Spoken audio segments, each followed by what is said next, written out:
të dyve. Tamam më duk sigurisht e të trevene.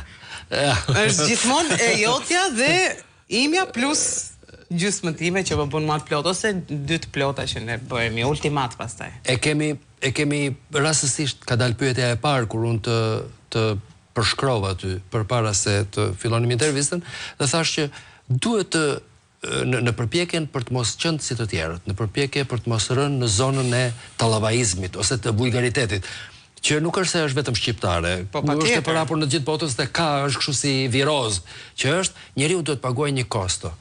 Është kështu? Kostoja e parë është të mos hedhësh dot hapat që ti idealisht do hidhje në kushte dhe në rrethana perfekte. Rrethana perfekte se ekzistojnë, po në rrethana më utopike, më të mira. Është e vështirë sepse në fund të ditës ajo kompromis aty të bën të luftosh me sfidat përditshme, me fatura, me gjithçka, se jemi njerëz, në fund ditës jemi me mish, nuk kur ne e zhbëjmë atë personazhin që kemi krijuar, filloj jemi dhe më të paqët. Edhe unë duke trajtuar veten time si Gjesi, jo si Jessica Polo, patjetër që Jessica Polo është e pa zëvendësueshme, po ajo Jessica që un kam brenda vetes është shumë e paqët, se të paktën ka kuptuar që materializmi është propaganda më e zhurmshme dhe më jetëshkatërruese në gjithë botën që ne po jetojmë sot. Dhe unë nuk e lidh emocionin dhe ndjesinë me asgjë materiale. Po ti e ke të domosdoshme megjithatë të jesh në një situatë të vazhdueshme koncertale përballë publikut në ndonjë formë? Unë e dua shumë dashurinë që marr nga publiku, por kam mësuar që ta filtroj. Që do të thotë, është ndryshe një Jessica e lumtur që po këndon këngët e saj dhe po duar trokitet, është ndryshe një Jessica që po këndon këngët e dynjas sepse njerëzit duan dhe të ahengosen pak më shumë dhe po duar trokitet, do me thënë janë knajsi të ndryshme, që dhe tek unë konvertohen me kërësi të ndryshme. Me regjistra të ndryshme. Nga unë tani që të shoh ty, që jemi përballë njëri tjetrit dhe natyrisht mund ta vëzhgojmë gjithçka me edhe kjo drita shumë ekspozuese komplet është. Unë vërej që ti je lehtësisht thothuqe. Unë jam vullnetarisht thothuqe. Jam thothuqe për shkak të kur kam qenë e vogël bëja gishte në gojë. Po e kisha si formë komforti.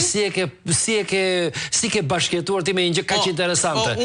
Se ka këngëtare që e shkaktojnë. Patjetër, po ka dhe një detaj tjetër. Freddie Mercury, për gjithë ata që nuk e din, nuk e ndryshoi kurrë të vinte ato vinirsat perfekte që jemi mësuar duke parë ato bidet në gojë, sepse gjëja e parë që do i ndryshonte ishte timbri dhe mënyra se si kumbonte zëri brenda në gojë.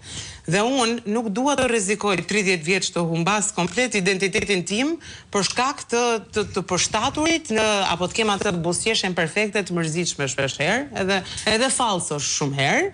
Kështu që unë personalisht kam bërë paqe me këtë gjë sepse unë shumë e lumtur janë, kjo stoja mua thjesht më shton çik më shumë autenticitet, nuk më bën asgjë të keqe. Shko, ti e di, mund të bësh një rank të vetes tënde, jo e krahasuar me njerëzit, se është një çik problematike, po mua më shqetëson dhe ajo një lloj hipokrizie e kritikës dhe e njerëzve të zakonshëm kur për një njeri kanë thënë dhe për Brandon, për shembull, që një nga aktorët më të mëdhenj amerikan, Brando dhe Meryl Streep janë GOAT, janë më të mëdhenj dhe kanë, nuk është turp që në një vend dikush të jetë më i miri i brezit vet minimalisht. Pa diskutim.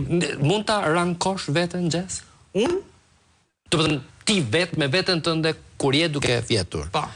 Sa jam unë që ndiem? Ke një kurajo për thënë që Jesse, ti je këtu. Pa diskutim.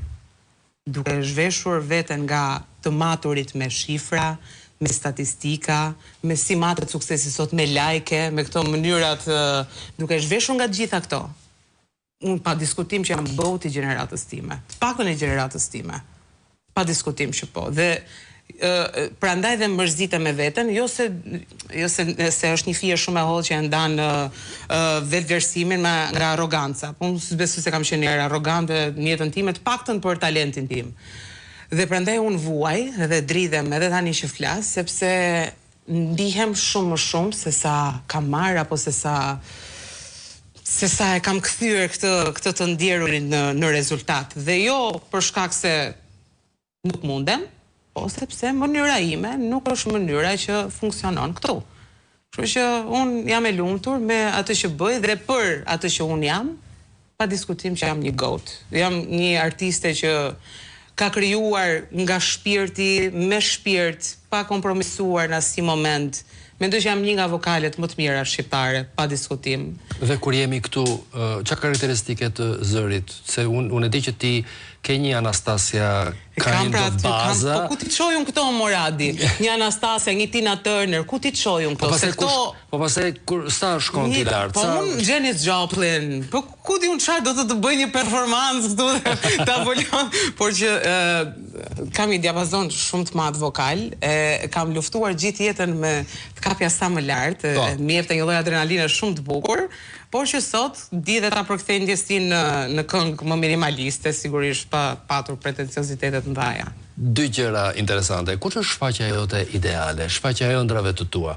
Domethënë ku zhvillohet, ç'a ndodh dhe si zhvillohet ngjarja? Kur kam qenë më e vogël, kam pasur fatin e mirë, diku te 15-16 vjeç, ka pasur një lokal atëherë quhej Bum Bum Room. Nuk ekziston më sot, ka qenë lokal jazzi dhe ka qenë një orkestër me 12 veta. Ai djali që ishte shefi i orkestrës ishte trompist. Vinte nga një kulturë italiane, sigurisht, sillte një frym tjetër këtu, dhe unë merrja këngë shqiptare, unë sigurisht isha shumë e vogël, por që nuk e kufizoja kur ekspresivitetin tim me moshën, domethënë të kompleksohesha nga fakti që ndoshta s'kam aq eksperiencë. E lija veten të lirë.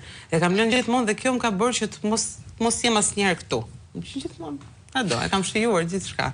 Edhe mendoj që unë jam këngëtare që dua një stadium të madh, jo domosdoshmërisht që shkul flokët apo të shmënde dhe ulëret, por një stadium që ndoshta shijon thjesht Jessica. Ti do t'i kthehesh festivalit të këngës apo e ke mbyllur me festivalet siç e ka mbyllur Irma për shkak që thotë që po nuk mund të jem një këngëtare relativisht e madhe, të shkoj atje edhe të dalë 16-a ose të skualifikohem. Nuk e vras mendje fare. Unë isha në Këngë Magjike këtë vit që iku. Dhe sigurisht u vlerësova në mënyrë makabër, Sepse në mos gaboj atje votojnë dhe njerëzit për njerëzit. Po, kolegët njëri tjetrin dhe që këtu fillon kasapana, apo nesër dhe kjo është një histori stër konsumuar. Por unë i thash dhe dashurisë time dhe Markos, vllajt tim që krijon këngët bashkë me mua, është producenti im. I thash Marko, unë dua të shkoj aty për qefin tim, për të pasur pak stresin e provave, për shkuar në orar, unë shkoj gjithmonë gjysmore para, sigurisht e kam mallkim këtë, është i përjetshme, shumë e mirë, po dhe e keqe kur jeton në Shqipëri. Për shijuar çdo peripeci, çdo gjë që të ofron eksperjenca e një festivali. Unë jam artiste që dashuroj festivalet. Në qoftë se ti do kishe shkuar në festivalin evropian. Po. Do kishe çfarë lloj këngë mendon që do të ishte përshtatur ty? Do me thënë, nuk ma do mendja të kesh luajtur mëndsh që të këndosh nga ato tallavaizmat skandaloze, po do të kishe qenë një balad, do të kishe qenë një R&B ndryshe, do një funk, do të kishe qenë një gjë ultra tradicionale, apo një këngë pa identitet, do më zoshëm shqiptar? Shiko se pa tjetër që kur ti shkon në Eurovision, unë dikur e lakmoja shumë Eurovisionin, sidomos kur isha më e vogël, e shifja si atë hapin e fundit, ultimat të karrierës tënde albaneske. Ti shkon në Eurovision, përfaqëson Shqipërinë dhe këtu unë mbaron gjithçka në mënyrë të mrekullueshme. Tani e shoh pak më racionalisht. Festivali Europian është pak i mbi vlerësuar, pa diskutim. Ka ato luftën, propagandën e vet që sigurisht ti mund shkosh me materialin më të mrekullueshëm, por jo duke pretenduar që do fitosh, se ka 1 milion peripecira, po për aq sa i përket eksperiencës, do doja shumë që të paktën tregohesha pak egoiste dhe t'jepja veten aty. Jo domosdoshmërisht merja çiftelit për të pasur atë tendencën e folkut që të përfaqësohemi. Okej, jemi përfaqësuar 1 miliard herë. Do të thjesht një Jessica që tregon që ka tek shumë Shqipëri. Për shembull, mund të kishe shkuar dhe të kishe kënduar një këngë totalisht a cappella? Patjetër që po, është një artist Jacob Collier quhet, ai fitoi Grammy tani për këngën me më shumë zëra, domethënë kishte marrë zërat e vet me 1000 zëra, kishte krijuar harmoni ekstraordinare dhe një lloj ndjesie, domethënë në çdo notë kishte ndjesi, kishte mude, kishte mote të ndryshme. Mendoj që edhe një akapela do ishte... Shiko, se po ndërrojmë shumë, edhe unë nuk ndihem... Po nuk do të nisim nesër. Nuk ndihem shumë mirë. Jo, radio televizioni shqiptar nuk duhet sharë.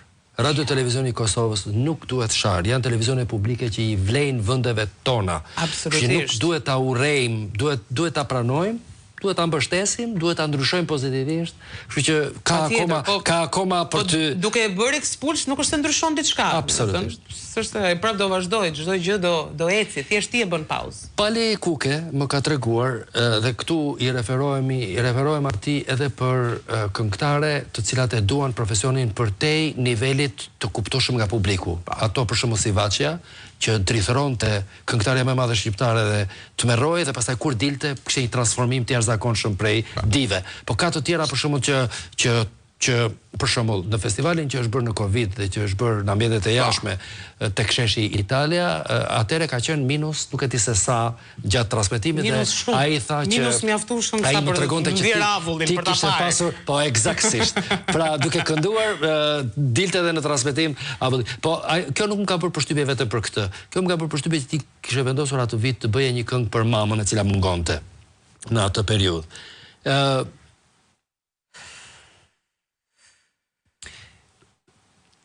Unë mendoj që...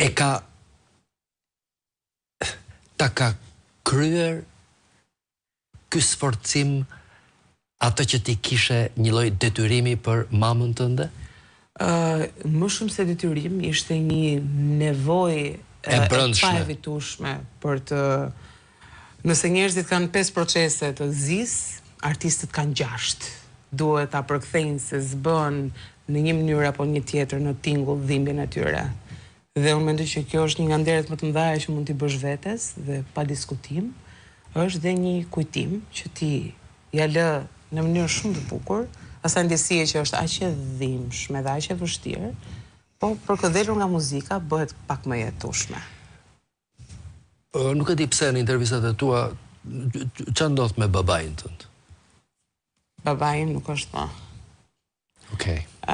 Pra në një kuptim tani ti je full proces dhe prandaj ky njeriu i dashur jetës tënde me sa duket merr shumë kështu polivalenca, po? Unë babain tim e humba para pak muajsh, por unë Adi jam një Jessica që jam rritur që 16 vjeç. Domethënë nga 15 për njerëzit që mua më kanë jetuar dhe më kanë parë, unë vesha një kostum që mundesh ta visha për shkak të profesionit, po për dhe një arsye të mia personale, të vetes time. Dhe sot që unë flas, unë them jam 29 vjeç me 50 vite eksperiencë jete. Domethënë jam aq e maturuar dhe jo nuk e them si këto klishet, o shpirti im është i vjetër e kështu, jo, është e jetuar. E kam gjithçka të jetuar dhe humbja e prindërve të mi, pa diskutim që është gjëja më distopike që mund të përjetojë çdo njeri, e jo më çdo i ri, si unë, që unë maman time kam unë 22 vjeç dhe babai 29. Ama sfidat që duhet kalosh në jetë të rrisin dhe ti duhet praktikosh mirënjohjen. Domethënë, për çdo episod, qoftë edhe jetë shkatrues, do gërmosh, të dhimbi do i fusësh në përkutira, se nuk e qa bën se do jetosh, dhe do praktikosh mirënjohjen, do thuash unë jam e lumtur që e pata, dhe unë këtë praktikoj dhe sot për të dy prindrit e mi. Vëre frazë shumë të mirë të këty, dhe nëse i referohemi Lev Tolstojit që thoshte paqartësia e fjalës lidhet me paqartësinë e mendimit, se ke parasysh nxënësit ose studentët që thonë e harrova, asgjë nuk harrohet. Po nuk e pate, nuk të vjen. Absolutisht. Edhe më bën të kuptoj që ti lexon, ke lexuar. Patjetër që lexoj. Unë e dashuroj fjalën një herë, unë e dua shumë fjalë dhe ndonjëherë mundohem që të gjej fjalë për të pasur më shumë shpjegim. Edhe madje ja them dhe shpirtit tim që nuk gjej, them, janë aq banale fjalë, saqë do doja shpika shkronja të reja vetëm për të krijuar fjalë më të mëdha, fjalë që shprehin më shumë. Më përfshirëse, dhe unë e dua shumë fjalën, e dua shumë. Shiko, në një intervistë me vajzën e Vaçezelës, jo se nuk e kemi ditur përpara, por ajo e ka treguar vetë në vetë të parë, të bënte përshtypje se si një këngëtare shumë e madhe, po dhe të tjerat, domethënë, po jo disa. Për shembull Barbara Streisand nuk ka qenë një mama e shkëlqyer, ka thënë vetë në intervista, ka pas probleme me të birin me bashortin e kështu me radhë, po ndërkohë Baqa ka qenë një mamë e jashtëzakonshme. Edhe duke qenë e jashtëzakonshme si këngëtare. Po. Në çfarë procesi e ti për të kuptuar A, dëshiron të jesh një mamë, dhe B, çfarë lloj mame do jesh, duke pasur parasysh çfarë lloj fëmijësh do bëni. Patjetër. Si do jenë ata në vitet që do jenë. E them me modestin më të ullët në nivel që më kategorizon pak për këto momente, pa diskutim që unë dhe partnerim do bëjmë fëmijë ultimat, fëmijë të shkëlqyer. Pa diskutim, këtë e them, pa modesti fare. Nuk është se kam një stek aty për ta krahasuar, po e di çfarë siguria. Po, pa diskutim sepse të dy ne kemi nisur këtë procesin prej kohësh, ne çdo ditë e përmirësojmë njëri tjetrin në mënyrën më elegante, më pozitive, jemi gjithkohës co-oping, gjithkohës jemi skuadër. Nëse thyet një gjë, kemi thyer të dy, nëse prishtet një gjë, kemi bërë të dy, nuk ka fajtor në marrëdhënien tonë. Jemi të dy aty, krah njëri tjetrit, dhe pa diskutim që të dy do jemi prindër që do indoktrinojmë në mënyrën sa më pozitive çdo tret të mirë që ne kemi brenda vetes tonë. Çaj kemi të këqija i heqim dita ditës nga pak, jemi koshient shumë për gjithçka që mund ta kemi të mbartur qoftë nga fëmijëria, apo nga kushurinjt, apo nga komshinjt, apo ku diun se çfarë. Dhe në momentin që ti fillon të kuptosh që mund ta ndërtosh vetë mozaikun tënd, jam e sigurt që fëmijët mozaik janë. Të paktën aq sa mundemi ne ti ndërtojmë. Pastaj rrugës bëhen autonome dhe fillojnë i vënë vetë copat e veta, por për aq kohë sa ato copa që do i vëmë ne e them me shumë emocion që do jenë të mira. Shiko, cila është kënga shqiptare ose e huaj e gjithë repertorit shqiptar dhe të huaj, që mendon që të ka, thonë në Kosovë, të ka fjetur, të është veshur, më mirë se të tjerat? Mund t'ingëlloj klisheja më e madhe në botë, por ajo është janë dy këngë fakt. Dy këngë të mia të përjetshme, dy këngë të mia të përjetshme, që unë mbyll gjithmonë koncertet e mia, dhe nëse mund të kem kënduar popullore gjithë natën, unë do i ul aty dhe do i them tani, të merrni një copës nga Jessica, që unë kur tiki mos tike mërzitur, po tiki duke ju lënë një copës vërtet timen. Dhe janë dy këngë nga Tina Turner, pa diskutim. Proud Mary është e para dhe Simply the Best është e fundit, që unë e mbyll gjithmonë, e kam mbyllur gjithë jetën time, repertorin tim me Simply the Best. Është një këngë që mua më ka ndihmuar pafundësisht. Është një këngë që në një farë mënyre i jap dhe një lloj energjie të mirë njerëzve, se gjithmonë para se ta këndoj Simply the Best. Meri është ajo që edhe Beyoncé e bën. Rolling on the river. Ajo është më shumë për ekspresivitet vokal, domethënë, ajo ulëret, unë ulëras, kam atë potencialin edhe. Ti ja ke marr ti Tinës lëvizjes, ajo ka një lëvizje shumë super ekspresive ndoshta nuk ja ka marr, jo, nuk i ka marr asaj lëvizje, po ka alla Jessica, jo. Kam atë alla Jessica, po gjithmonë para se të këndoj Simply the Best i them njerëzve, nderi më i madh që mund të bëni vetes, është të zgjoni çdo mëngjes. Unë e praktikoj kam shumë vite. Kam shumë vite që praktikoj afirmime pozitive. Trajnoj subkonsciencën time me ndjesi të mira, me Si sillesh ti me armiqtë tu? Unë s'kam armiq. Armiqtë e mi më të mëdhenj, njerëzit që kanë xhelozi ndaj teje? Unë nuk i shoh, unë nuk e di ku janë fare, unë nuk jam e distancuar totalisht nga çdo armiqësi, ama armiq mund të quaj dhe ata që duan që unë të jem diçka që s'jam për shembull. Natyrisht. Patjetër që ata janë armiq, ata sigurisht që kryesisht e ignoroj. Gjatë gjithë jetës time e kam bërë, është tja puna, ka njerëz që gjatë gjithë jetës nuk u dorëzuan kur duke më thënë, rriti flokët, pse si rrit flokët, pse si bën flokët kështu, pse se bën këtë kështu, po pse se bën kështu, dhe gjithmonë kam marrë tjetër përgjigje, sepse nuk dua, sepse ka free will dhe vullneti i lirë për fatin tonë të mirë, varet vetëm nga ne. Dhe unë personalisht, armiqt, unë jam natyrë shumë paqësore. Jam aq paqësore sa që edhe te kjo 1-0 që nuk besoj shumë. Le ta supozojmë që është e vërtet që je një natyrë shumë paqësore, por ama ti je grindur në jetë. Patjetër që jam grindur, pa diskutim. Do të thënë, ke treguar që ndërmjet të një mënyrë. Po gjithmonë i kam, shiko, parimet dhe idealet e mia, pa diskutim që i kam mbrojtur në çdo rrethant dhe nuk kam kompromisuar asnjëherë, dhe nëse mund të më kushtonte, kot po them një koncert apo një këngë apo një bashkëpunim, nuk. Shiko, Jess, në karrierën tonë unë kam dëgjuar, në karrierën e kolegëve të mi, në karrierën jo timen, po. Unë kam dëgjuar njerëz të cilët thonë për një njeri ose për një rrethan, unë nuk u bëra sepse ky njeri 1-2-5 kanë ndikuar për mirë apo keq, ose si më thënë, situata e deshi që unë të mos bëja atë që do bëja. Ka njerëz dhe rrethana për ty që nuk të ka lejuar të bëja atë që ti do doje të bëje? Pra ke qenë ti dashur pa dashur në ndonjë moment pjesë e një mizanskene, jo të mos të shpërish kontrollin tënd?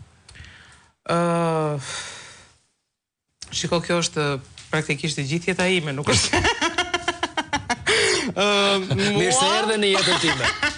Patjetër që më ka penalizuar shija e shqiptarëve në radhë parë, që unë jam artiste që jam rritur me Tracy Chapman, me Ella Fitzgerald, më the thash, me Metallica, me Scorpions, dhe u bëra këngëtare në një vend që sigurisht unë kam marrë shumë dashuri dhe marr çdo ditë. Dhe ka njerëz që mua më duan me zemër dhe më duan totalisht si qenie për ato çka unë kam përfaqësuar dhe nëpër dalit e mia televizive. Ai sa mund të kenë krijuar. Nga ana tjetër, sigurisht lufta më e madhe është me komercializmin. Komercialitetin. Që pa dashje, mua penalizon se unë dua të bëj atë që dua unë, atë që më do shpirti mua. Mund të thotë sot një artiste, një këngëtare jo? A mund të thotë jo? A mund të thotë jo për një? Varet se çfarë do të arrijë dhe ku do të shkojë. Nëse është çështje prioritetesh. Karrierizmi është një gjë. Kush është kompozitori që ty aktualisht të përmbush më shumë në Shqipëri dhe mos më thuaj vllai? Unë vetëm një kompozitor kam. Ai është përveç se ka është për te kompozimit, është për te kompozimit. Nuk duam ta sulmojmë këtë djalin, jo. po unë njoh njerëz në botën e artit që kanë qenë shumë të shqetësuar, që kanë qenë të detyruar të punojnë vetëm me një njeri. Mbasi kanë punuar me atë njeri, me cilin do njeri, disa njerëz, shumë njerëz, ata kanë krijuar një lloj rebelizmi ose kanë justifikuar mos realizimet e tyre pikërisht me këtë fakt. Ai mund të jetë ajo, mund të jenë njerëzit më të talentuar të botës, por njerëzit kanë nevojë të punojnë me shumë njerëz. Pa diskutim. Unë kam punuar me shumë njerëz, se unë e kam filluar karrierën time 14-15 vjeç. Unë kam punuar një periudhë gjatë me Gent Miftarajin për shkak, përshëndet shumë, kemi bërë këngë të bukura bashkë, kemi marrë çmime bashkë. Domethënë, unë absolutisht që nuk krijoj me vllain tim vetëm sepse është vllai im, se nuk mund asnjëri nga ne nuk mund t'ia bënte këtë njëri tjetrit, është sabotim. Nëse ai dhe unë nuk do kishim kimi, pa diskutim që të dy jemi aq të rritur dhe aq të pjekur me këmbë tokë sa për të thënë, unë nuk po ta dëmtoj karrierën motor. Unë nuk bashkëpunoj dot me ty. Se patjetër që ka plot qoftë edhe çifte apo motra e vëllezër, siblings që nuk funksionojnë. Unë dhe im vlla funksionojmë shumë mirë me njëri tjetrin. Pa diskutim, kemi një kimi, domethënë për shembull, e di ai që ti do japësh intervistë sot? Patjetër që e di.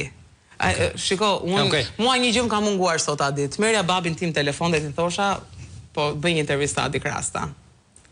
Dhe i thash shpirtit tim, nuk e di si ta gjej një mënyrë që të marr një copës të babit me vete dhe harrova pastaj që babin e kam këtu gjithmonë. Është patjetër që një Po në fakt ti kujt i ke ngjar? Ti je vajza e madhe? Unë jam vajza e madhe. Ti je fëmia i madh. Po, unë jam fëmia i madh. Teknikisht me inxhinieri gjenetike ti duhet i ngjash babit. Babit i ngjaj. Babi ka qenë kryefjala e tavolinës, domethënë ka qenë natyrë që me frekuencë shumë të lartë. Kur hynte në një vend personale, njerëzore. Po, hynte në një vend dhe kthente koka, domethënë ka qenë natyrë karakter kryesor, i them unë. Patjetër që ka qenë artist. Baba im në 91-shin ka kënduar me tingullin e zjarrt, Wind of Change, Scorpions, atëherë ku dilin fshehura si dhe ishte çdo gjë ilegale. E ka dashur shumë muzikën dhe për fatin e tij të mirë, me mua ndoqi dhe ëndrrën e vet dhe timen. Ndërsa për disa pikat karakterit tim, sigurisht që pa diskutim rezonoj dhe me maman time. Po për pjesën e elokuencës e gjitha këto me radhë komunikimi. Bushi është. I kam genet aty, por sigurisht është Jessica në fund. Kam një përshtypje që unë i kam përjetuar të dy regjimet. Dhe këtu nuk e them politikisht, po regjime funksionaliteti. dhe artin e kohës së përpara viteve 90 dhe artin e mëpasëm. Secili ka defektet e veta. Po sot njerëzit mund të krijojnë një path, pra një monopat personal, ne të ecësh përpara, duke parë vetëm dhe interesat e tua. Jo domosdoshmërisht interesat grupore, nuk shqetësohesh për suksesin e të tjerëve ose mos suksesin e të tjerëve. Megjithatë njeriu nuk mund të qëndrojë i izoluar në sferën e komunikimit të kolegëve.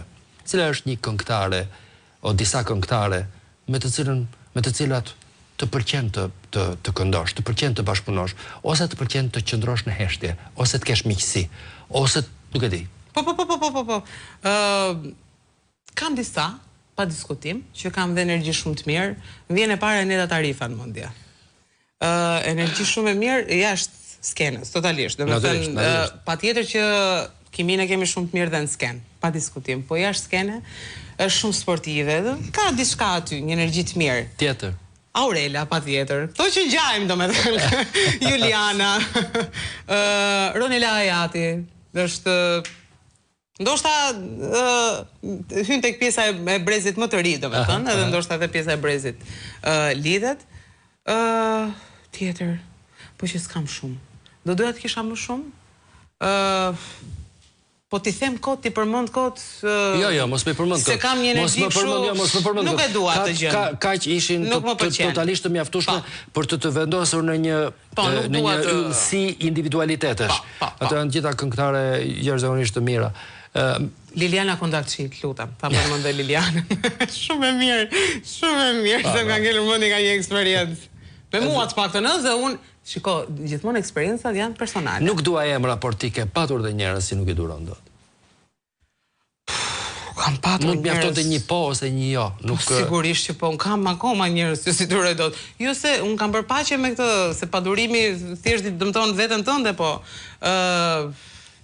ka pilot kështu që bëjnë kasapana me muzikën e kështu janë ka pa fund, i bie të marr një papirus. E të vlen ti numërojmë gjitha me ka shumë.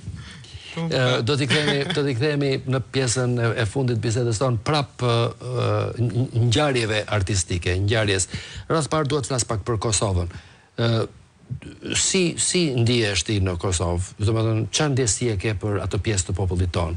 Çfarë ndjesie kanë ata për ty? Të kanë dhënë dashuri, i ke dhënë vëmendje, sensibilitet? Kam një marrëdhënie të shkëlqyer me popullin e Kosovës. Jo, edhe me artistët, edhe me botës, edhe njerëzit e botës artistike. Për sa i përket pjesës kolegëve, është pak më delikate këtu. Pjesa, sepse Kosova ka shumë artistë, pa diskutim. Unë mund të kem marrëdhënie dhe kemi shumë të mirë me disa artistë Kosovës që janë më underground, më dark horses, si them unë. Po për sa i përket pjesës elitës, më pëlqen edhe teatralizimi i zërit, se unë nuk jam i mendimit që as komentin mund mos ta bësh. Unë jam e hapur, unë dua shumë që të bashkëpunoj me artistë që e duan muzikën. Kam dhe një nuhatje për ta dalluar kush e do muzikën, realisht, rezonon njeriu atë në mënyrën se si e trajton profesionin e tij. Dhe sigurisht që ky është një apel për gjithë kolegët e mi. Do doja të bëj një bashkëpunim dhe madje biseda e fundit që kam bërë në lidhje me karrierën time është të bashkëpunoj, të bëj një bashkëpunim, të dal nga ajo fllutska individuale, domethënë. Bashkëpunimi me fundit është me Mateus Frokun 2012. Kush është këngëtari ose këngëtarja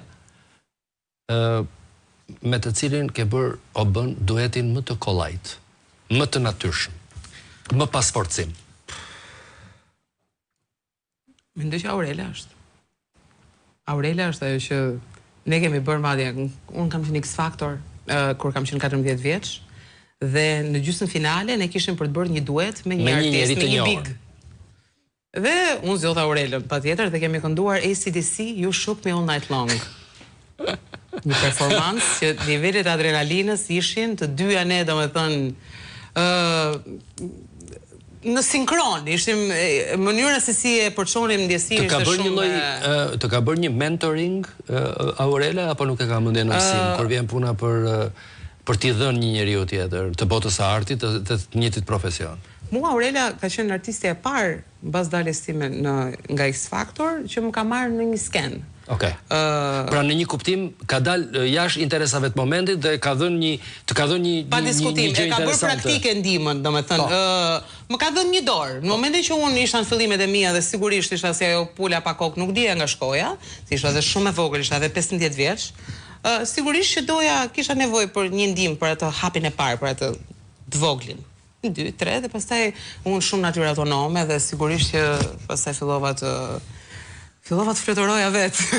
Me luftë, po. Do me thënë, le ta ndërtojmë bashkë për shumë pak sekonda një imazh. Retrospektiv. Një imazh. Okej. Në është praktikisht futuristik. Po, unë vizualizoj dhe manifestoj, kështu që nuk e dyshoj pa fare. diskutim që imazhet. Do me thënë, Pallati i Kongreseve apo Pallati i Kulturës? Duhet të zgjedhësh drang dhe pastaj do të shkojmë Pallati i Kongreseve. Pallati i Kongreseve. Skene madhe apo skene vogël? Sa më e madhe, ndoshta jo e madhe në nivele manike, por që... Orkestra e radio-televizionit apo e operas? Filharmonia e Vjenës. Filharmonia e Vjenës. I kemi miqë, kemi kolegë. Ose me orkestër të madhe, apo me grup të vogël. Ndoshta dhe një harp, një gjë kështu komplet fotoriste. Zgjidh jazz, se po ndërtojmë orkestër të vogël. Orkestër të vogël. Po. Këngë të reja apo një repertuar i vjetër? Këngë të mia të reja dhe një repertuar i vjetër nga ato që unë do doja t'i kisha kënduar unë. Dhe pse nuk e ke bërë ti këtë?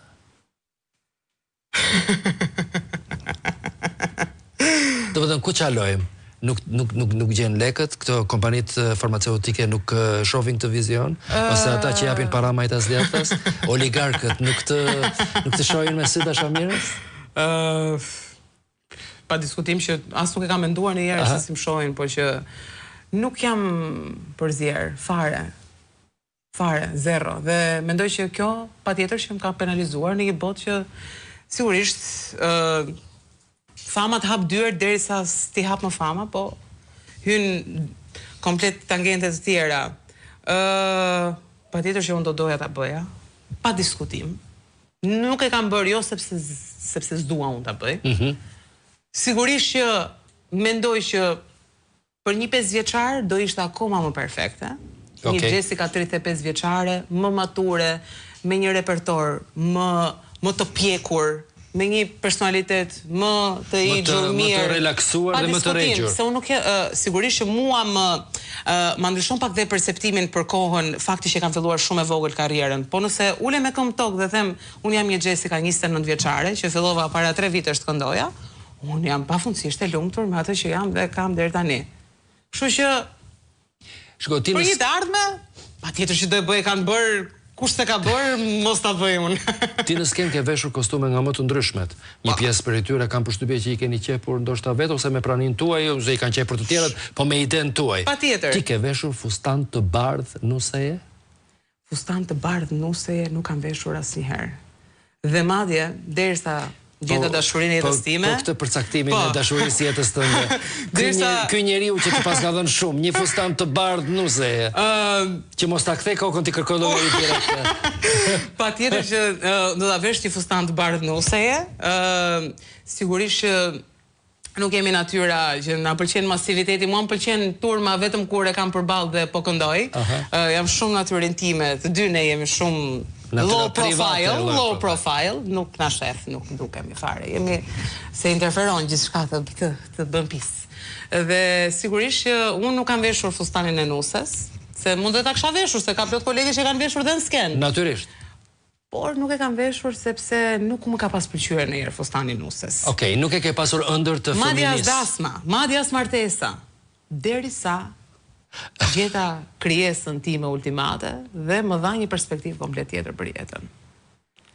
Dhe unë që atëherë ëndërroj që të dalë me këto kachurrelat e bukura, me një fustan të bardh, pafundësisht e lumtur, me lot në sy, duke parë njeriu që dashuron të më shohë kështu siç jam. Lakuriq pas një prapashtesë. E kuptova. Dua të flas pak për Shqipërinë në këtë segmentin final. Padyshim që ti je artiste, je bashkëshorte, je qytetare, patjetër. Ke sy për mënyrën se si shkon dinamikën ose rrugën ose ritmin me të cilën zhvillohet vendi yt? Një, e dyta, ke menduar që mund të jetojë jashtë shtetit? Për fatin tim të keq. Jo për fatin tim të keq. Për fatin e keq të gjithë gjës që unë s'do doja të ishte ashtu. Sigurisht që unë do doja që fëmijët e mi të rrisen në Shqipëri, pa diskutim. Por nuk do ndodhi. Më vjen shumë keq ta them, po utopikisht nuk do ndodhi. Do doja shumë një Shqipëri që më bënte të kisha 10 fëmijë dhe të me ziprisja ti rrisja këtu. Unë e bërtas opinionin tim e kam bërtitur aty ku unë kam zë, në rrjetet e mia sociale, në një cep aty diku, pa pretenciozitetet ndaj, se jam dhe unë, se nuk dua medalje. Ama unë jam koshtiente që ne jetojmë në një Shqipëri shumë distopike dhe mua më vjen shumë keq. Jo vetëm në aspektin artistik, se është pa përfillshëm fare, është banal kur ti e krahason me gjithçka tjetër. Po duke filluar nga individi, nga qytetari, e mëtej tek çdo strukturë e mundshme shtetërore që ne kemi, sociale. Më vjen shumë keq që nuk kam aq zë, patjetër që nuk kam dhe aq fuqi, dhe patjetër që nuk e kam as dot prioritet të bëj të pamundurën për vendin tim, sepse pa diskutim që jam dhe e lodhur. Sigurisht që jam dhe e lodhur, pak në aspektin karrieror. Në aspektin njerëzor nuk do luftoj kurrë, nuk do ndaloj kurrë të luftuari hipokrizin, lëpirjen. Unë nuk jam bërë kurrë palë me askënd sepse nuk kam dashur kur të bëhem pista apo të ngjyrosem. Jam një Jessica e pavarur gjithë jetën që kurrë nuk ka trokitur në asnjë derë për të kërkuar ndere që të bëj ndere, asnjëherë nuk do ndodhi kjo, sepse kam thënë jam më e lumtur kështu siç jam. Të paktën në fund të ditës, është një Jessica e vogël aty, që është super krenare për mua. Ndryshe nga çdo ishte, nëse do shifte një Jessica që ka amputuar çdo vlerë të veten për të bërë një kompromis apo për të bërë pjesë e propagandës. Dhe mua vjen shumë keq që ka shumë kolegë të mi të artistë që kanë marrë shumë nga populli jon, shumë pafundësisht, dhe kur vjen puna për të bërtitur dhe për të dhënë ato kontributin sa mund ta japin, dhe unë e kam thënë në disa intervista që suksesi im më i madh është fjala e lirë, është fakti që nuk ma blen dot askush të vërtetën që kam në shpirt, në çdo aspekt të jetës.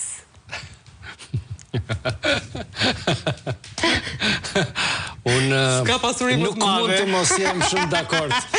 Jam shumë dakord me ty. Po do ishte paradoksale. Shiko, kolegët e mi këtu në intervistë, po dhe ata që vinë të ftuar, nga që nuk ndodhë si në për televizionet e tjera ku intervistat zgjatin, sepse janë vendime editoriale që i marrin ata që i bëjnë me shumë të drejtë, si që mendojnë ata. Ne kemi ritëm tjetër, kemi kohë televizive të kursyer, për këtë shkak bëhet me vlera ajo që ju na jepni neve dhe praktikisht i jep mua si koleg, si gazetar, e si njeri i botës së spektaklit. Unë jam jashtëzakonisht mirënjohës që ne ndam këto. O knaqe? Unë patyshim, nuk diskut, po të mos isha knaqur e para, të ta kisha ndërprer intervistën me elegancë me herët, mund të kishte ndodhur edhe që mund isha çuar. Te kuptoj. Hajde pim një kafe, se s'qega gjega. Shumë faleminderit. U kënaqa shumë. Është kënaqësi për mua. Të dashur teleshikues, ne kemi mbritur në fund, të takohemi të martë që vjen, deri atëherë ju paçi, një javë të mbarë dhe nuk pas ka gjë më të bukur se sa të kesh potencialin e fjalës së pableshme, të lirë, të mos jesh i detyruar të lëpish ata